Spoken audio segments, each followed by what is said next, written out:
మన దేశంలో కేంద్ర ప్రభుత్వం తాజాగా ఎఫ్సిఆర్ఏ అమెండ్మెంట్ బిల్లును తీసుకువచ్చేందుకు ప్రయత్నాలు చేస్తున్న నేపథ్యంలో ఈ దేశంలో ఉన్న క్రైస్తవ మత మార్పిడి మిషనరీ ముఠాలు వణికిపోతున్నట్టు స్పష్టంగా అర్థమవుతోంది. ఈ బిల్లును వ్యతిరేకిస్తూ అటు కాంగ్రెస్ పార్టీతో పాటు కేరళలోని మిషనరీలు, నార్త్ ఈస్ట్ మిషనరీలు అన్నీ కూడా కేంద్ర ప్రభుత్వానికి వ్యతిరేకంగా గళం విప్పుతూ ఉన్నాయి. ఇలాంటి బిల్లులను తీసుకురావడం వల్ల క్రైస్తవుల్లో ఒక ప్యానిక్ సిచ్యువేషన్ క్రియేట్ అవుతుంది. మీరు అసలు దీన్ని ఆమోదించవద్దు, దీన్ని వెంటనే డిస్మాంటిల్ చేయండి అని కొంతమంది కోరుతుంటే, అట్లీస్ట్ దీన్ని పార్లమెంటరీ ప్యానెల్ బోర్డుకైనా పంపించండి, అక్కడ డిస్కషన్ చేసిన తర్వాత ఈ బిల్లును మీరు ఆమోదించండి అనే విధంగా చాలా వరకు క్రైస్తవ మిషనరీలు కోరుతూ ఉన్నాయి.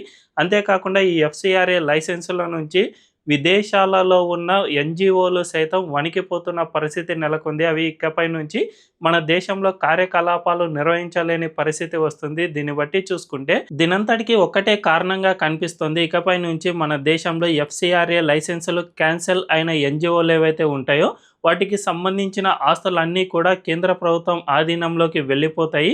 వాటిని అలాగే మెయింటైన్ చేయాలి అని అనుకుంటే మెయింటైన్ చేయవచ్చు, లేకపోతే పూర్తిగా ఆ ఆస్తులన్నిటిని కూడా కేంద్రం తనలో కలిపివేసుకునేందుకు ఆస్కారం లభిస్తుంది. కాబట్టి ఇకపై నుంచి మన దేశంలో విదేశీ నిధుల నుంచి ఎక్కడైతే హాస్పిటళ్ళు, స్కూళ్ళు ఏర్పాటు చేశారో అవన్నీ కూడా ఎఫ్సిఆర్ఏ లైసెన్స్ క్యాన్సిల్ అయిన వెంటనే కేంద్ర ప్రభుత్వం ఆధీనంలోకి వెళ్ళిపోతాయి. తద్వారా ఈ మత మార్పిడి ముఠాలకు మత మార్పిడి చేసుకోవడానికి అస్సలు వీలు లేకుండా చేస్తుంది అని చెప్పకనే చెప్పుకోవచ్చు. మరి ఈ విషయంపై మీ అభిప్రాయం ఏంటో కామెంట్ల రూపంలో తెలియజేయండి.